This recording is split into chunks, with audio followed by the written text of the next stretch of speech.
2 days ago we went into the BTS and there was like a monk, young monk, sweet, and there were people coming in and I was watching him. He grabbed my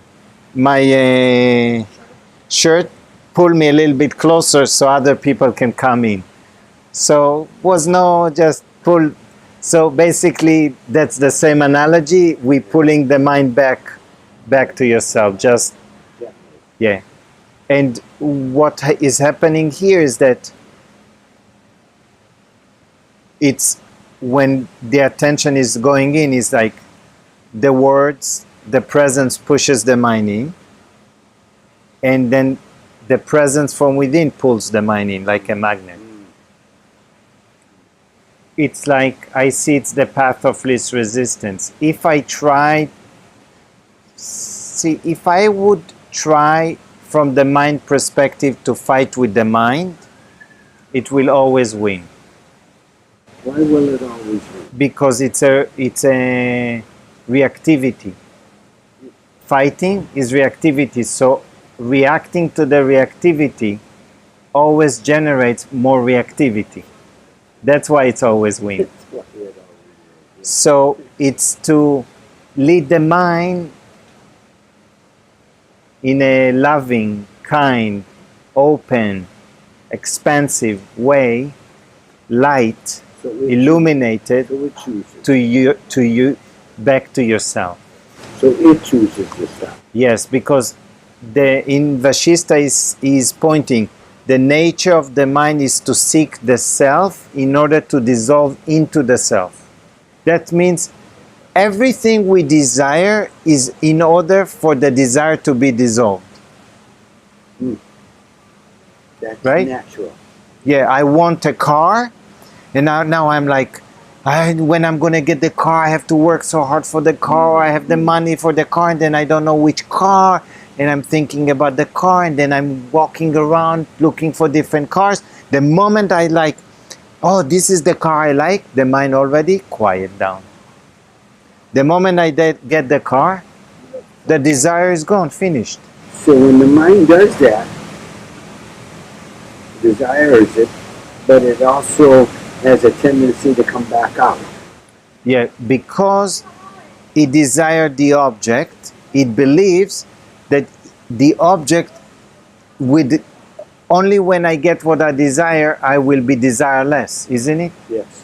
So I keep going out in order to be desireless. And the thing is, because I'm going out, after the mind got subsided, it's just a matter of how long the mind will react again, and when it reacts, it goes out again. Yes. So it's going to endlessly keep going out unless you direct it back inside. That's one. The other is that Ramana is using it, and I'd like to stay with different pointers that Ramana is pointing, is that when it's going outward, it's actually there's veiling, and you're not consciously diving deep within to yourself. It means I get what I want, desireless. So it's due to an external event, which leads me to believe that the external is affecting my mind, which is actually in reverse. The mind is affecting the external. Without the mind, there is no external. And the external never affects the mind. Its other thoughts affect the mind that believes it is a physical form. So now it's again, we can see the nature of confusion when it's going out. When you go in and the mind subsides, you remain as consciousness, awareness.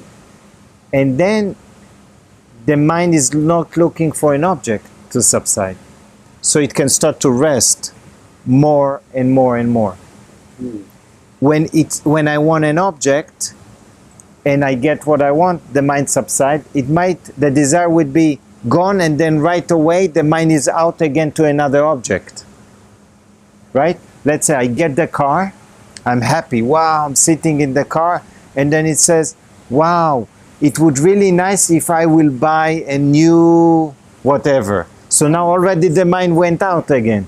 It's very much like the dog whisper, you know, the dog. The funny thing, when a dog is so chaotic and you can't communicate with him, you put him on a short leash, tie him to a place, and wait till he calms down. Now he's available to teach. And with the dogs, so it's called the tie down. They use a short leash, they tie the dog. The thing is that after some time, the dog chooses to go there because it gives him security. After some time, the mind starts to rest within yourself because it starts to realize that that's the only secure salvation there is. So Ramana used the analogy. The cows left the barn and now they're roaming all around, yet they're scared because a lion can hunt them and different wolves, and they are exposed to lots of threats. So now you can do two things. You can force the cow, fight with it, drag it back into the barn, or you can lure it with carrot. It walks a little bit towards the barn, it gets some carrots. It walks towards the barn, it gets some carrot. It's inside the barn, you feed it carrot. You don't even close the door of the barn. Now it goes out again, and you go repeat the process with the carrot. Eventually, you leave the door of the barn open, and because there's only goodness in the barn, no fear, no threat, it's eternal good, the cow never goes out. With the mind is exactly the same.